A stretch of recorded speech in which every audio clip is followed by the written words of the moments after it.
Hello, welcome to Lunch with Lee. And today it is Thursday, which means dryer vents. Um, the topic for today is how do I clean my own dryer vent? And in some cases, you actually can. It's something that you can do on your own, but it has to be a specific case where I don't necessarily recommend, and it depends on you as your ability, is going on roofs. Sometimes you can do it from an attic. But the first thing I'd like to discuss is what they sell at the big box stores, which is they sell a dryer vent cleaning kit. It's a really thin rod that screws together and it's got a brush on the end of it. And I can tell you that people see us clean dryer vents, which we hook it to a drill and we spin it, and it does a really good job. And they try to do those with those rods.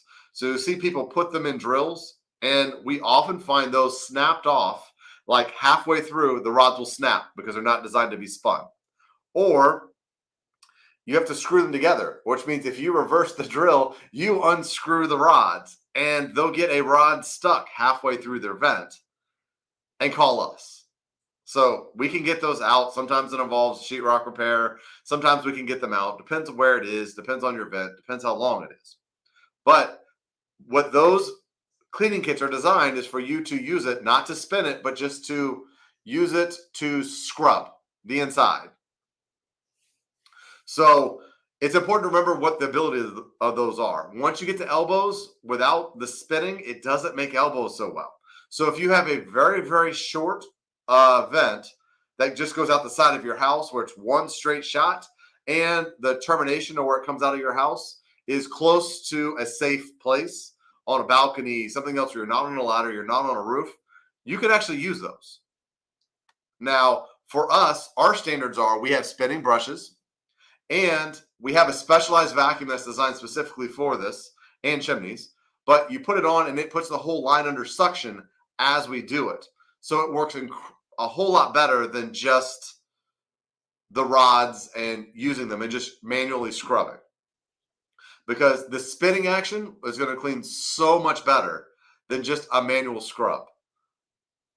And the suction that goes on, so every time we make any lint loose, it automatically goes back into the vacuum. It doesn't make a mess. It doesn't make anything else. So if you have one of those dryer vents in the older houses where it's on the outstair wall and your whole vent is about this long, stick your hand in it. That's probably all you need. Make sure that it's not building up on the termination on the outside. Make sure, but those you can probably clean yourself.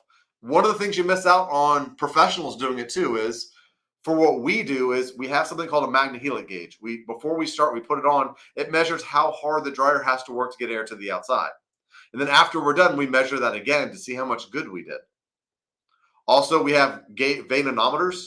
It's a wind flow gauge that we put on the outside to make sure there's enough wind flow to the outside. And obviously, if you're doing that at home, it doesn't make sense to buy those gauges. They're too expensive. But you can sort of put your hand on the outside, feel it. It's not scientific. It's not anything else. But on some of those shorter ones, it's basically what you can do. It works. Also, take the connector that goes from the dryer to the wall, take it off, take it outside, shake it out, brush it out if you have those brushes. Make sure that that's clean and make sure it's not kinked or anything else. But if your vent is long, and we see stuff that's, 25, 35, 45 feet, lots of turns, vents into the roof, you think you're saving money by cleaning your own dryer vent, getting up on the roof, but one slip makes it a very expensive repair because you end up in the hospital, and your hospital bills are going to be a whole lot more than it takes to get it professionally cleaned.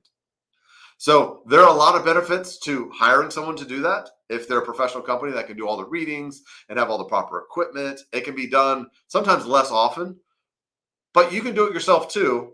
You're just not sure, like if you put the brush through, it should come out on the outside so that you got all of it. And then how do you know how good a job you've done?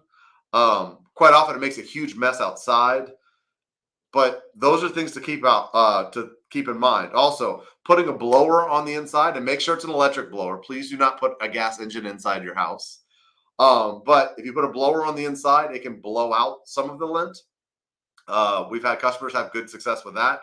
But where's it going to go when it gets to the outside? If you have a pool, or your neighbor has a pool, or it blows that lint into your neighbor's yard, it can make a huge, huge mess. It looks quite impressive, but also you need the brush to properly clean.